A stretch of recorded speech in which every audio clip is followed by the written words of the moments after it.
So this is preliminary information, subject to change. Our goal is always to get as much information out to the community as possible, as quickly as possible when we have an officer-involved shooting. But in doing so, it has to be noted that this is preliminary information. As I get more information, it could be subject to change, but I will tell you what I know thus far as I just left the scene a few minutes ago. 2 vehicles were traveling eastbound 7 Mile. Our officers were on patrol from the 11th precinct. I'll get you the exact time when we conclude. They were on patrol, uniform car, uniform officers in the 7th precinct, or I'm sorry, the 11th precinct on 7 Mile. They observed 2 vehicles traveling eastbound. They note that the 2 vehicles appear to be involved in some sort of road rage. It turns out, as they continue to note, that the vehicles start shooting at each other. The officers attempt to pull over one of the vehicles. The other vehicles flee. The vehicle that flees is a Yukon that we're working up right now, trying to get some information, which we will be sharing with you later. But it's a brown Yukon, no plate information that we have right now, but we'll be getting a workup on that very quickly. The white Expedition continues eastbound 7 Mile. They attempt to do a traffic stop. This vehicle enters the intersection, strikes another vehicle, comes to a stop. Officers exit their vehicle, approach that vehicle. The driver of that vehicle begins shooting at the officers. The officers take cover, return fire, striking the suspect once. We believe. We are looking at whether or not the suspect was actually struck in the shootout with the other vehicle, but we know that it's possible that we struck the suspect as well, so we'll be looking at that as they garner evidence from this. They'll determine whose round was fired that resulted in the suspect being wounded. In any event, he is temporary serious condition, was transported to an area hospital. The officers applied a tourniquet, got him to an area hospital where he is being treated. The vehicle is registered from out of state, and all we know right now about our suspect is he has an active KPS warrant for fentanyl trafficking out of Kansas City.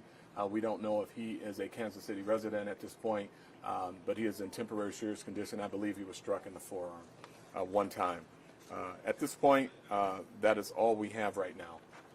So, Chief, on the heels of Friday, to have your officers shot at on a Monday, I mean, what's the energy in the department right now? I mean, the energy is the officers are committed and working very hard for our community, which is what we want. But, it's not lost on any of us that this violence has to stop. I mean, officers are being injured and shot at, and we had 2 troopers shot Friday. Now it's Monday. We got another officer, thank goodness, was not shot, but shot at.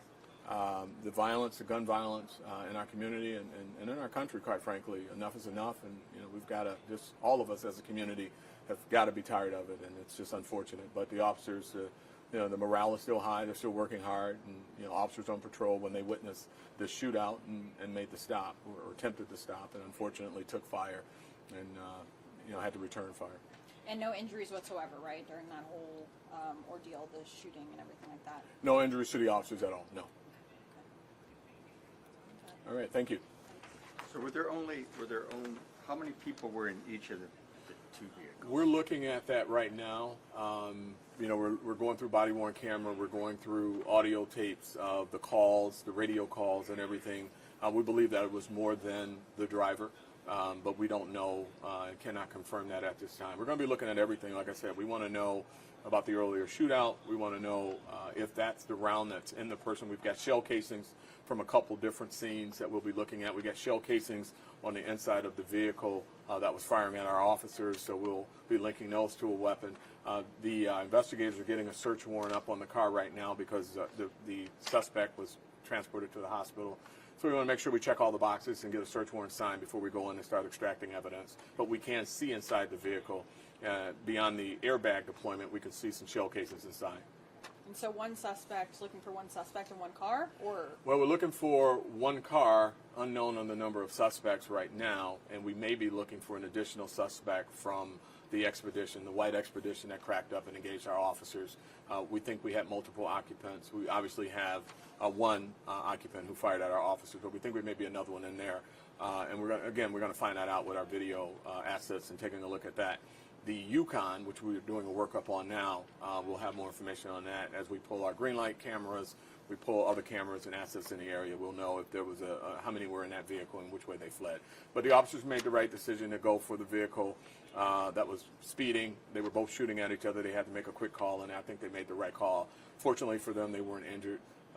And unfortunately, we had to use force, but we don't know if our force took effect or if it was the shootout itself. So we'll find all that out. We'll be transparent when we find it out. As per usual, these investigations are not handled by us. It's a joint collaboration with the Michigan State Police and the Homicide Task Force. They'll be leading the investigation, and we'll provide necessary follow-ups as needed. So, all right, thank you. Appreciate